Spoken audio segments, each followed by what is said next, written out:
लखनऊ में लोकसभा चुनाव से पहले बीएसपी मंथन करने जा रही है, जिसे लेकर बसपा अध्यक्ष मायावती ने आज बड़ी बैठक बुलाई है, जिसमें आगामी लोकसभा चुनावों को लेकर रणनीति बनाई जाएगी। बैठक में यूपी उत्तराखंड के सभी पदाधिकारियों को बुलाया गया है।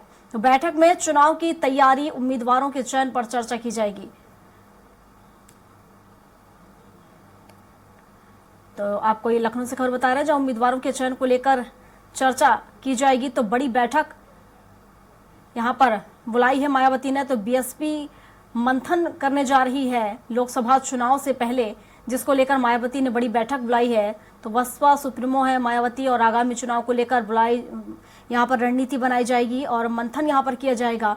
तो उत्तराखंड और यूपी के पदाधिकारियों को भी बुलाया गया है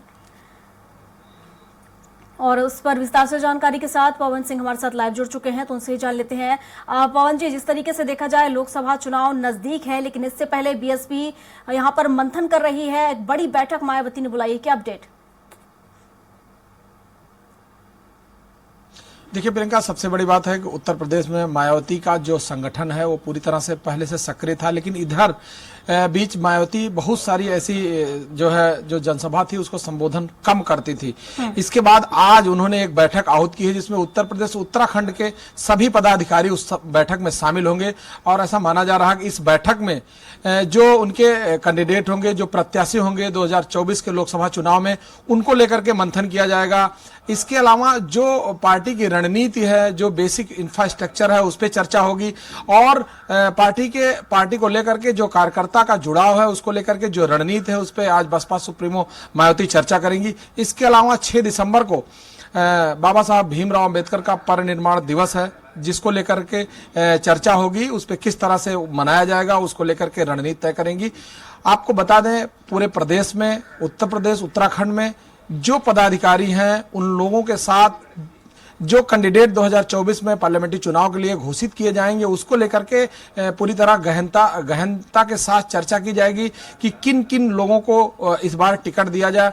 उत्तर प्रदेश की जो रणनीति है उसमें किस तरह से अपने को फिट कर पाती हैं उसको लेकर के पूरी चर्चा होगी।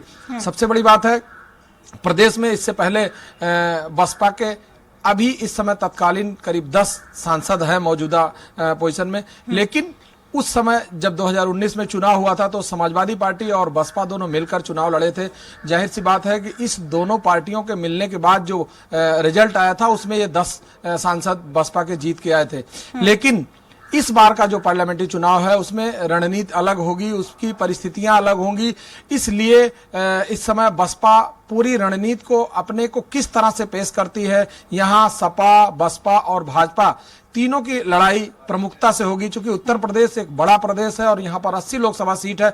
इन सभी लोकसभा सीटों में कौन सा कैंडिडेट किस क्षेत्र के लिए कैसे सूट करेगा और किस पार्टी को, किस व्यक्ति का, बहुत सारी ऐसी गणित है जिसमें जातिगत गणित होती है, क्षेत्रवार गणित होती है और किस व्यक्ति का कौन सी रिच है किस क्षेत्र में, इन सभी चीजों का देखते हुए उस कैंडिडेट को चुना जाता है जिससे कि वो सफलता हासिल कर सके। सबसे बड़ी बात है कि प्रदेश के अन्य पार्टियों के लिए भी जो भी कैंडिडेट आते हैं उसमें भी एक रणनीति होती है कि किस पार्टी से कौन आ रहा और किस जाति का है। ये बहुत सारी ऐसी रणनीति है जिसको लेके बेसिक इंफ्रास्ट्रक्चर पे आज चर्चा की जाएगी। इस बैठक में यूपी उत्तराखंड के सभी पदाधिकारियों के साथ गहनता से चर्चा होगी। ठीक है। देखिए पवन जी, जाहिर तौर पर जिस तरीके से हमने यहाँ पर देखा है कि पिछली बार के चुनाव में सपा और बसपा ने साथ मिलकर चुनाव लड़ा था, लेकिन इस बार अलग थलग लड़ रही है, तो रणनीति भी अलग होगी। देखने वाली बात होगी कि आखिर किन उम्मीदवारों को यहाँ पर मौका मिलेगा। फिलहाल शुक्रिया आपका तमाम जानकारियों के लिए। और इसी के साथ उत्तर प्रदेश एक्सप्रेस में अभी के लिए बस इतना ही। अधिक जानकारी के लिए आप बने रहिए हमारे साथ और देखते रहिए स्वराज एक्सप्रेस। नमस्कार।